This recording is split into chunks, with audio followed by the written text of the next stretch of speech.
और हम अपने वॉर हीरोज की बात तो लगातार कर रहे हैं, याद कर रहे हैं शौर्य गाथा को। वीएन थापर हमारे साथ मौजूद हैं, विजयंत के पिता। और इस वक्त हम आगे बढ़ते हैं और आपको सुनाते हैं। इस वक्त हमारे साथ कैप्टन विक्रम बत्रा के पिता की कुछ साउंड बाइट आ रही हैं। देखिए, आज कारगिल दिवस है। आज 17 साल हो गए हैं कारगिल दिवस को, और मुझे याद नहीं पड़ता कोई भी ऐसा क्षण कि जब वो हमें उनकी याद ना आई हो। वो हमेशा हमारे आसपास रहते हैं, उनकी स्पिरिट हमारी चारों ओर होती है। वो एक लेजेंडरी सोल्जर बन गए हैं, ना केवल भारत में बल्कि सारी दुनिया में उनको जाना जाता है। वो इस बात के लिए भी याद किए जाते हैं कि उन्होंने ये नारा दिया कि दिल मांगे मोर, और इस कमर्शियल नारे का उन्होंने अर्थ ही बदल दिया। आज ये नारा उनकी एक प्रेरणा के रूप में लिया जाता है। उनका मतलब था कि वो और दुश्मनों को मारना चाहते हैं, वो और आगे बढ़ना चाहते हैं। विक्रम बत्रा आज की युवा पीढ़ी के लिए एक स्रोत, प्रेरणा का स्रोत बन चुके हैं, और हम ये चाहते हैं कि इस प्रेरणा के स्रोत को एक स्थायी रूप दिया जाए।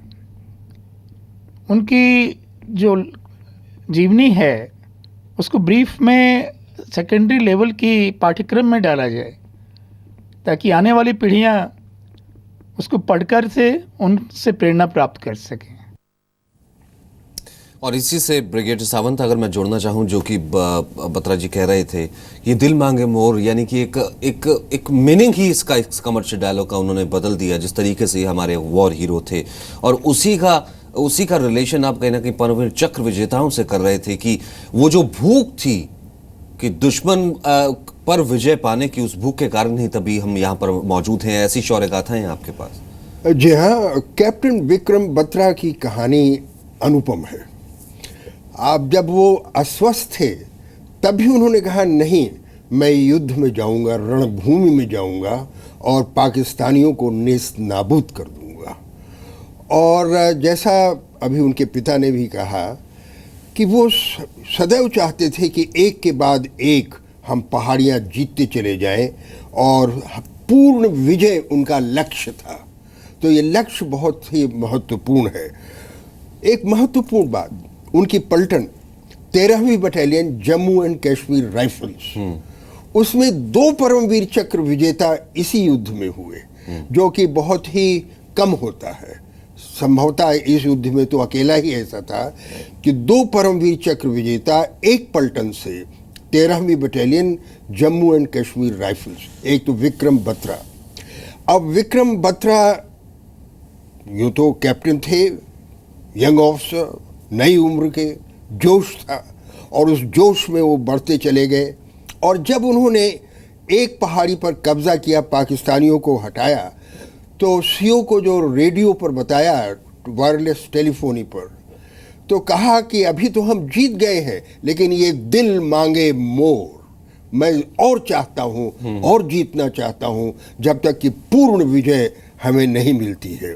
और फिर उसके बाद पॉइंट 4750 जीतकर, जब 4875, ये जो नाम है पॉइंट, ये उनकी ऊंचाई के अनुसार है, और तब तक कोई नाम नहीं था। अब तो नाम कहीं कहीं दे दिए गए हैं। लोगों ने केवल टाइगर हिल और तोलोलिंग का ही नाम सुना। तोलोलिंग में विजयंत ने भी भाग लिया था और जीता था। टाइगर हिल, इसकी चर्चा हम बाद में करेंगे, अभी तो विक्रम बत्रा की चर्चा करते हैं। तो जब पॉइंट 4875 की तरफ वो बढ़े तो दुर्गम पथ था, ठंड थी, पहाड़ी थी, और उनके ऊपर भीषण गोलाबारी हो रही थी। इसके बावजूद ये आगे बढ़ते रहे, और घायल हो जाने के बावजूद अपने मार्ग पर चलते रहे। सिपाहियों का हौसला बढ़ाते रहे कि बढ़े चलो, आगे चलो। और जब तक वो जीत नहीं लिया, अंतिम सांस नहीं लिया।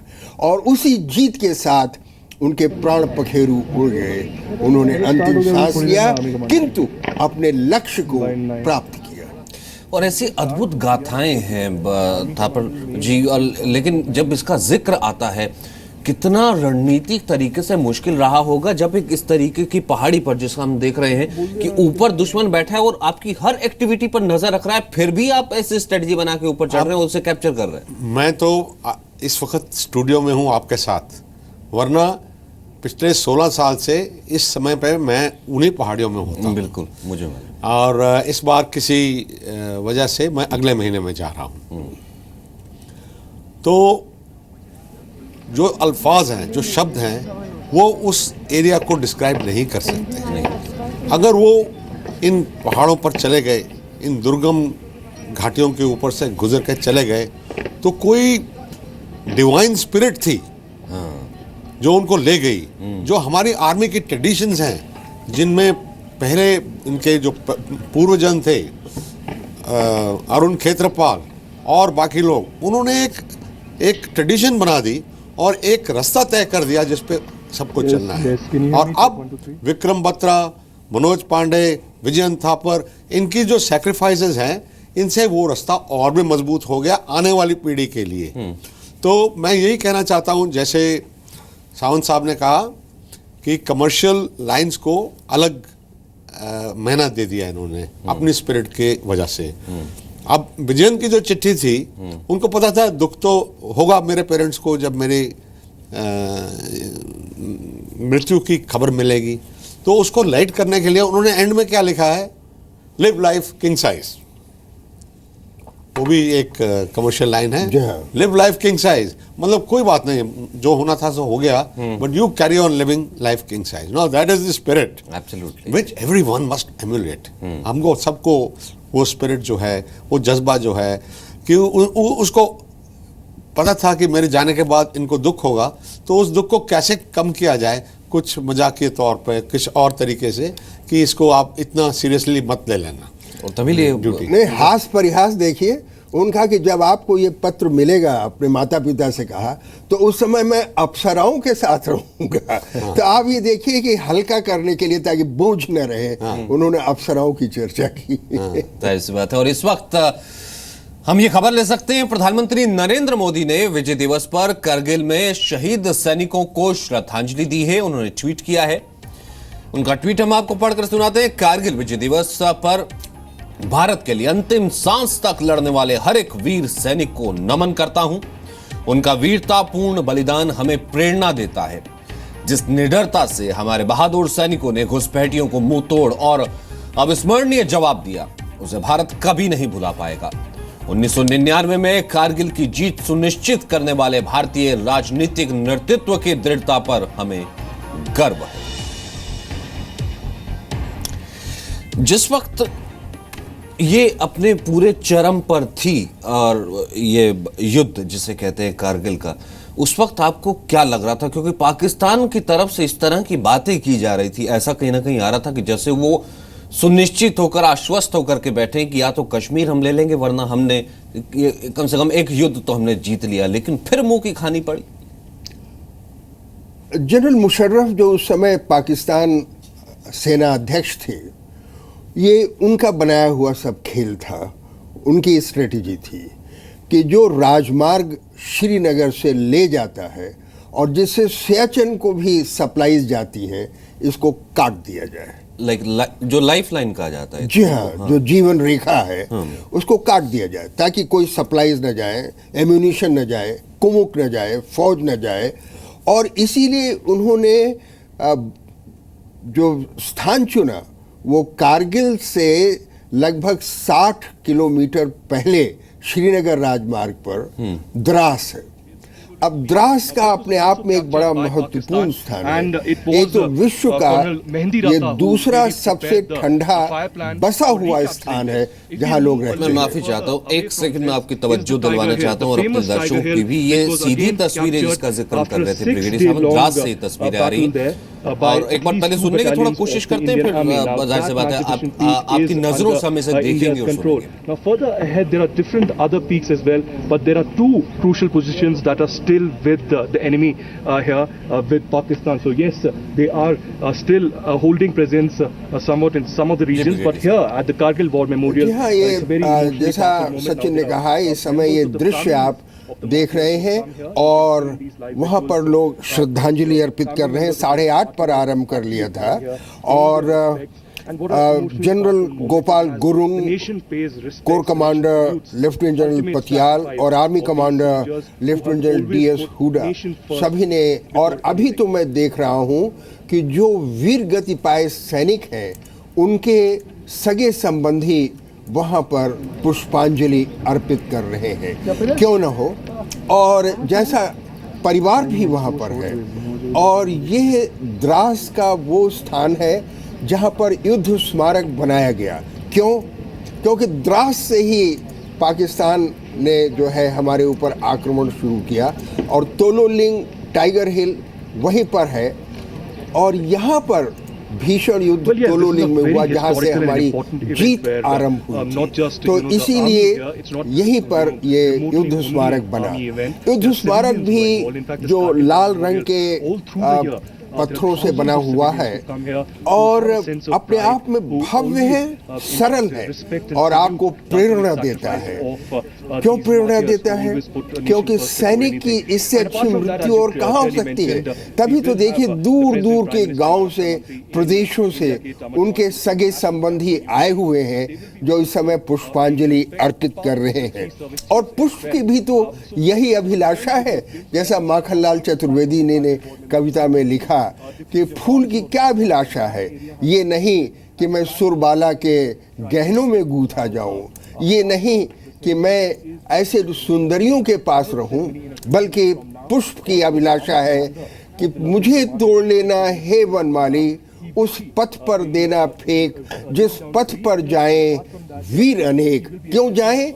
मातृभूमि पर शीश चढ़ाने जिस पथ पर जाए वीर अनेक। तो इसी पथ से, इसीलिए इसका नाम भी जो यहाँ रखा गया है विजय पथ। ये जो विजय पथ पर से गए थे, आपका बेटा भी विजयंत भी इसी पथ से गया था। तो इसलिए द्रास का बड़ा महत्व है यहाँ। और जैसा मैंने कहा कि विश्व में बसे हुए नगरों, उपनगरों में सबसे ठंडा स्थान दूसरे नंबर पर द्रास का आता है। द्रास एक तरह से फनल है, वहाँ पर हवा आती है और ऐसी हवा कि आपकी हड्डियों को कपकपा दे, और इसमें भी सैनिकों ने युद्ध किया। आपने एक प्रश्न थोड़ा पहले किया था कि वो ऊपर बैठे थे और फिर भी हम नीचे से चढ़ते गए। उस समय और कोई मार्ग नहीं था। जब अन्य कोई मार्ग नहीं था, तोपें तब तक नहीं पहुंची थी, तो इन्फेंट्री, पैदल सेना के ही लोग ऊपर चढ़ सकते थे। तो बढ़े चलो, बढ़े चलो, जवानों को गोलियां लगती गई, वो गिरते गए, दूसरे जवान उनके स्थान को लेते गए और आगे बढ़ते रहे। किसी ने ये नहीं कहा हाय हम तो मर गए, हमारे परिवार का क्या होगा। क्यों? क्योंकि वहाँ पर मेरा बेटा भी उस समय गौरव था, जर्नलिस्ट के रूप में, पत्रकार के रूप में। उसने कहा कि मंदिर में लोग प्रार्थना करने जाते थे आक्रमण से पहले, और उस समय पंडित जी गीता का पाठ करते थे और गीता के पाठ से उनको प्रेरणा देते थे और कहते थे कि देखो योगेश्वर कृष्ण ने कहा है कि हतो वा प्राप्स्यसि स्वर्गम जित्वा वा भोक्ष्यसे महीम तस्माद् उत्तिष्ठ कौन्तेय युद्धाय कृत निश्चय। क्या कहा कि युद्ध में दो ही बातें हो सकती है, या तो वीर गति को प्राप्त होगे या जीतोगे। वीर गति को प्राप्त होगे तो स्वर्ग मिलेगा। स्वर्ग क्या है? सभी तुम्हारे वीरों की चर्चा करेंगे। आज भी हम चर्चा कर रहे हैं और स्वयं कर्नल थापर उस स्थान पर वर्ष प्रतिवर्ष जाते रहे हैं। दूसरी बात ये भी कहा कि जित्वा वा भोक्ष्यसे महीम, यदि जीत गए तो इस पृथ्वी का भोग करोगे। राजपूताना राइफल्स, जिसमें न केवल विजयंत थे बल्कि सबसे अधिक अधिकारी यदि वीर गति को प्राप्त हुए तो वो दूसरी बटालियन राजपूताना राइफल्स के हैं, जिनका केंद्र यही दिल्ली में है। और उनका आदर्श वाक्य है वीर भोग्या वसुंधरा। इस वसुंधरा का भोग कौन करेंगे? जो वीर है। और यही वीरता यहाँ दिखाई दी।